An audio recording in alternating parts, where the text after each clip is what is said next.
Hi friends, welcome back to my channel. In this video, we are going to discuss about logical operator and or not. இத பத்தி நம்ம discuss பண்ணலாம். First, logical operatorங்கிறது two or more conditions check பண்றதுக்கு use பண்றதுதான் என்னன்னு பார்த்தோம்னா logical operator. என்ன conditions அப்படின்னா இப்போ நமக்கு டிரைவிங் லைசன்ஸ் வந்து அப்ளை பண்ணணும் அப்படின்னா எனக்கு எலிஜிபிலிட்டி கண்டிஷன்ஸ் என்னோட ஏஜ் வந்து 18க்கு மேல இருக்கணும் அண்ட் அவங்க வைக்கிற டெஸ்ட்டை நான் பாஸ் பண்ணியிருக்கணும். இந்த 8 போடுறது இந்த மாதிரி டெஸ்ட் எல்லாம் நான் பாஸ் பண்ணியிருக்கணும். இந்த ரெண்டு கண்டிஷனும் சாட்டிஸ்ஃபை ஆனா மட்டும்தான் எனக்கு என்ன கொடுப்பாங்க அப்படின்னா டிரைவிங் லைசன்ஸ் கொடுப்பாங்க. சப்போஸ் நான் ஒரு கண்டிஷன்ல ஃபெயில் ஆனா கூட எனக்கு டிரைவிங் லைசன்ஸ் கொடுக்க மாட்டாங்க. இந்த மாதிரியான கண்டிஷன்ஸ் எப்படி வந்து கம்ப்யூட்டர் செக் பண்ணுது அப்படிங்கறத பத்தி தான் இந்த வீடியோல நம்ம வந்து டீடைலா பார்க்க போறோம். நம்ம சொல்லியிருந்த மாதிரி தான் லாஜிக்கல் ஆபரேட்டர் வந்து ஒரு ரெண்டு கண்டிஷன்ஸை கம்பைன் பண்ணி நமக்கு வந்து லாஜிக்கல் ரிசல்ட்டை வந்து ப்ரொவைட் பண்ணும். அந்த லாஜிக்கல் ரிசல்ட்ஸ் வந்து எனக்கு ட்ரூவா இருந்துச்சுன்னா 1 கொடுக்கும், ஃபால்ஸா இருந்துச்சுன்னா 0 வந்து கொடுக்கும்.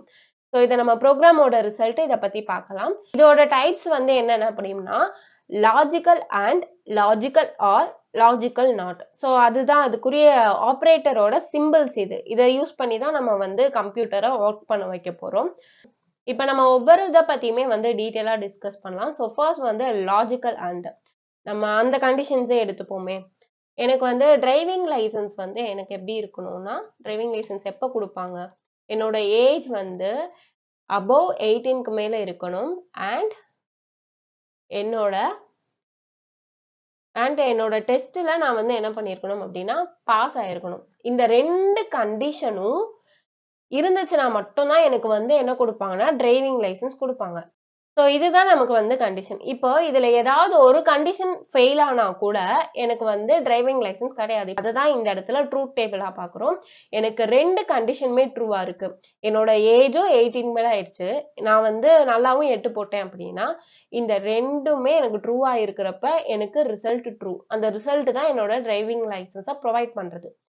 இப்போ ஏதாவது ஒண்ணுதான் ட்ரூவா இருக்கு, எனக்கு ஏஜ் வந்து 18க்கு மேலதான் இருக்கு, ஆனா எனக்கு வந்து டெஸ்ட்ல பாஸ் ஆகல, 8 போட தெரியல அப்படின்னா ஃபெயில் தான். இதே வந்து எனக்கு ஏஜ் வந்து 16 தான் இருக்குது, பட் ஆனா நல்லா 8 போடுறேன் அப்படின்னாலும் ஃபெயில் தான். எனக்கு வந்து ஏஜும் 15 தான், எனக்கு 8ம் போட தெரியாதனாலும் எனக்கு வந்து டிரைவிங் லைசன்ஸ் கிடையாது. ஸோ இதுதான் இந்த ட்ரூத் டேபிள வந்து நம்ம பார்க்குறோம். இப்போ நம்ம அதுக்கு ஒரு எக்ஸாம்பிள் பார்க்கலாம். இஃப் என்னோட ஏ வந்து கிரேட்டர் தென் 5 இருக்கணும் அண்ட் என்னோட பி வந்து லெஸ் தென் 20 இருக்கணும். இப்படி இருந்துச்சுன்னா எனக்கு வந்து ரெண்டு கண்டிஷனுமே வந்து ட்ரூ அப்படின்னு சொல்றோம். இப்போ நம்ம அதுக்கு ஒரு டெஸ்ட் கேஸ் வந்து ரன் பண்ணுவோமே. ஸோ ஏக்கு வந்து நான் இப்போ வந்து என்ன கொடுக்குறேன் அப்படின்னா ஒரு 6 கொடுக்குறேன் அண்ட் பிக்கு வந்து நான் என்ன கொடுக்குறேன்னா ஒரு 22 கொடுக்குறேன், 25 கொடுக்குறேன். இப்போ எனக்கு ஃபர்ஸ்ட் கண்டிஷன் செக் பண்ணுது ஏ கிரேட்டர் தென் 5 அப்படின்னு சொல்லி செக் பண்ணுது. எஸ், ஏ வந்து 5 விட அதிகமாக தான் இருக்கு, ஏன்னா 6 இருக்குல்ல. ஸோ அப்போ எனக்கு இது ஃபர்ஸ்ட் ட்ரூ ஆயிடும். அப்புறம் செக் பண்ணது பி வந்து லெஸ் தென் 20க்கு கீழே இருக்கா அப்படின்னு பாக்குது. பியோட வேல்யூ என்ன, எனக்கு 25. ஸோ அப்போ வந்து அது கிரேட்டரா இருக்கனால இது ஃபால்ஸ் ஆகுது. அப்போ என்னோட ஆன்சர் என்னவா இருக்கும் இந்த இடத்துல, ஃபால்ஸா தான் இருக்கு. அடுத்த கண்டிஷன், இப்போ ஏக்கு வந்து ஒரு 12 கொடுக்குறோம், பிக்கு ஒரு 15 கொடுக்குறோம். ஸோ இந்த டைம்ல என்னோட கண்டிஷன் செக் பண்ணுது ஏ வந்து கிரேட்டர் தென் பி, ஏ வந்து கிரேட்டர் தென் 5 பாக்குது. ஆமா கரெக்ட். ஸோ அப்படிங்கிறப்ப எனக்கு ட்ரூ. அப்படிங்கிறப்ப எனக்கு வந்து ஆன்சர் என்னவா இருக்கும் அப்படின்னா ட்ரூவா தான் இருக்கும். நெக்ஸ்ட் கண்டிஷன் செக் பண்ணுவோம். ஏக்கு வந்து ஒரு 4 கொடுக்குறோம் அண்ட் பிக்கு வந்து ஒரு 15 கொடுக்கணும். ஓகே, ஸோ இந்த டைம்ல ஏ வந்து கிரேட்டர் தென் 5 அப்படின்னு பாக்குது. இல்லை, ஏன்னா அதோட லெஸ்ஸா இருக்கு. ஸோ அதனால கண்டிஷன் ஃபால்ஸ் 0. பி வந்து 15. ஸோ இது வந்து லெஸ்ஸா தான் இருக்கு, அதனால இது வந்து ட்ரூ. அப்போ நம்ம கண்டிஷன் படி என்னது ஃபால்ஸ் தான். அவங்க வந்து ரெண்டு கண்டிஷனுமே கரெக்ட் இல்லை, ஒன்று ஃபால்ஸா தான் இருக்கு. இப்போ அதே மாதிரி ஏ வந்து ஒரு 3 கொடுக்குறேன் அண்ட் பிக்கு வந்து ஒரு 26 கொடுக்குறேன். ஸோ இப்படி கொடுக்குறப்ப எனக்கு என்ன ஆகுதுன்னா ரெண்டு கண்டிஷனுமே ஃபால்ஸ் ஆகுது. ஸோ அப்போ எனக்கு வந்து ஆன்சர் வந்து ஃபால்ஸ் தான். இப்போ நம்ம வந்து லாஜிக்கல் ஆர் பத்தி நம்ம டிஸ்கஸ் பண்ணலாம். லாஜிக்கல் ஆர் பொறுத்த வரைக்கும் ஏதாவது ஒரு கண்டிஷன் வந்து ட்ரூவா இருந்தா போதும். ஓகேவா? ஸோ ரெண்டு கண்டிஷன் ட்ரூவா இருந்தாலும் ஓகே, இல்லை ஏதாவது ஒன்று இருந்தா கூட ஓகே அப்படிங்கிற மாதிரி இருக்கும். ஸோ அதாங்க கொடுத்துருக்காங்க. 2 கண்டிஷனுமே ட்ரூவா இருந்தாலும் அது ட்ரூ தான். ஏதாவது ஒண்ணு கண்டிஷன் 1 ட்ரூவா இருந்தாலும் ட்ரூ தான். இல்ல கண்டிஷன் 2 ட்ரூவா இருந்தாலும் ட்ரூ தான். பட் ஆனா எப்ப மட்டும் ஃபால்ஸா இருக்கும்னு பாத்தீங்கன்னா 2 கண்டிஷனுமே இல்ல அப்படிங்கிறப்ப எனக்கு ஃபால்ஸா இருக்கும். இதுக்கு ஒரு பெஸ்ட் எக்ஸாம்பிள் பார்க்கணும் அப்படின்னா, நீங்க எக்ஸாம் எழுத போறீங்கன்னா உங்களுக்கு என்ன மேண்டேட்டரியா இருக்கணும்? அட்டெண்டன்ஸ் வந்து எப்படி இருக்கணும்? ஒரு 75%க்கு மேலேயாவது இருக்கணும். இல்ல அப்படின்னா உங்களுக்கு மெடிக்கல் சர்டிபிகேட் இருக்கணும். Okay, minute. உங்களுக்கு மெடிக்கல் சர்டிபிகேட் இருக்கணும்.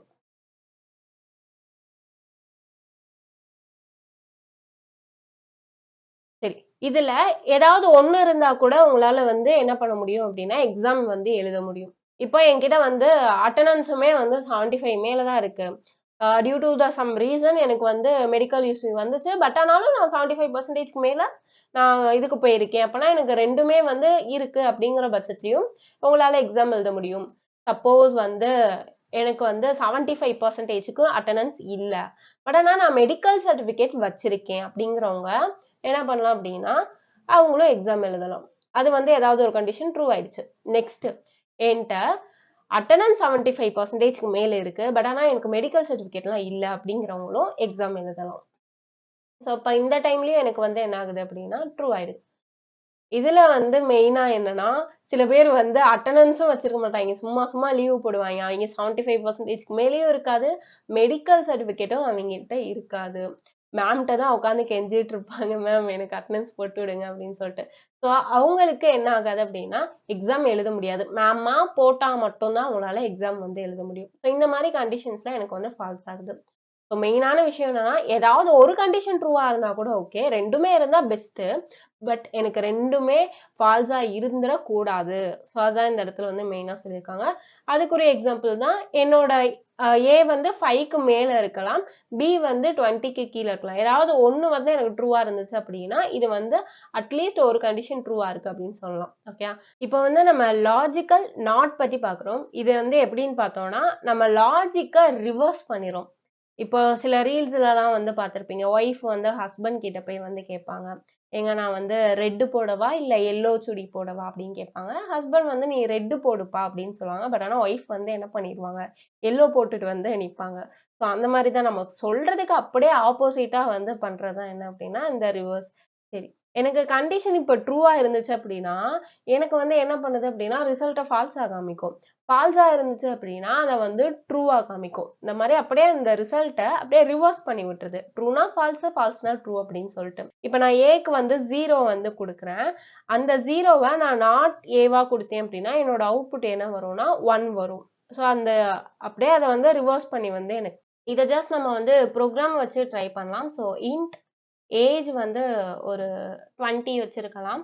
அண்ட் வந்து அவங்க டெஸ்ட்ல வந்து பாஸ் ஆனாங்களா இல்லையா அப்படிங்கறத வந்து சொல்றதுக்கு டெஸ்ட் வேரியபிள் வந்து கிரியேட் பண்ணியிருக்கோம். இதுக்கு ஒரு டெஸ்ட்ல பாஸ் ஆயிட்டாங்கன்னு வச்சுப்போமே, 1 கொடுத்துருக்கோம். இப்போ நம்ம பிரிண்ட் பண்ணி பார்க்கலாம். printfல